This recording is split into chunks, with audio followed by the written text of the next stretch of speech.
وما أراه على السوشيال ميديا ما هو إلا حرب على العرب والأديان، وبصوت أصفر مبحوح تبث مفاهيم وأفكار وأيديولوجيات. من لديه قدر ضئيل من الحاسة السادسة يرى ذلك ويسمعه حتى في فيديوهات الأطفال. ومن يغرسون هذه الأفكار في الأذهان إنما هم يخططون لجعل عالمنا العربي بلا أديان وبلا أوطان. وللأسف نحن ندعم هذا الهيكل المنظم لجعل العالم العربي بواقع جديد، واقع مقدور عليه بفرضيات وبشفرات محددة تبث من خلال شاشات مغيب فيها كل الحضور ولا ترى إلا جمهور يحول كل إسقاطاته إلى أقواس نصر وفكاهة وبضحكات تملأ الحناجر. لا يقدرون إلا البرامج التي تقدم تفاهات أهل الفن أو البرامج التي تبث لهم كلام بهذا الشكل. لو حد متوفي تقولك أنا شايلة الموبايل بتاع الذاكرة، اوعي تعملي كده أرجوكي. ما تسيبيش الموبايل، ما تسيبيش، انت كده معلقة كل ضغط البيت بيه. انت اللي بحب ربنا اقول ايه؟ يقول عندما يتعرض لمصيبة إنا لله وإنا إليه راجعون. هذه هي فلسفة الإسلام، وهذه أرقى فلسفة يستخدمها الأطباء أحيانا في علاج المرضى، لأن المصيبة الأكبر تنسي المصيبة الأصغر.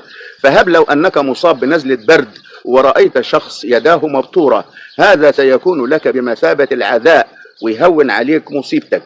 وأي إنسان عندما يتعرض لأي مصيبة ويتذكر أنه يوما ما سيعود إلى الله ويحاسب على كل أفعاله، فإن أي مصيبة تهون أمام هذه المصيبة التي تنتظرنا جميعا بشكل حتمي، شكل ما فيهوش فصال. فمن يقول إنا لله وإنا إليه راجعون عندما يتعرض لمصيبة تطمئن نفسه ويهدأ. وليست القصة في إن إحنا نتخلص من الموبايل أو من أي شيء في الدار. لو كان الأمر كده يبقى نتخلص من المنزل كله، لأن في كل جزء من المنزل ذكرى لمن توفى. ولكن يجب علينا أن نسلم بأن هذا قضاء الله ونقبله. هذه فلسفة الإسلام التي تجعل النفوس مطمئنة. ولكن نحن لماذا ننجذب نحو هذا الكلام؟ بسبب الجهل، لأننا نمتلك قدر كبير من الجهل. والجاهل يظن أن أي كلام فيه حكم، كذلك الجاهل يظن أنه محور هذا الكون. ولذلك ترى الكل يغني لنفسه ويقول ولا أنا معلمكم يلا وانتوا الصبيان، والله يلعنك يا زمان اللي خليت للهلس قيمة. وهو يرى نفسه محور الكون وكل من حوله هم ناس هلس، وفي الحقيقة هو هلس الهلس.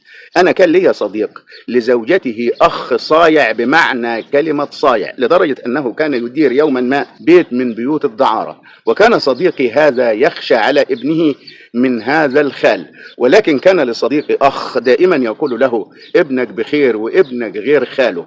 ولكن توفي صديقي هذا وابنه اتعلم بالفعل على ايد خاله سمسرة في تجارة تدر مال وفير، وأصبح يتغنى بفضائل خاله. ولو مرة نسي حاله يقول احنا عمرنا ما نميل، احنا فرع أصيل وعلى ما ربانا أبونا بنسير، رغم أنه فعل كل ما كان يخشاه عليه أبوه فأصبح من المدخنين، والله أعلم بيشرب إيه كمان مع صحبة الله أعلم على وين بيه رايحين. وما زال بكلمات عمه يمدح خاله ويا ويل اللي بيع عمه ويبقى المال كل همه.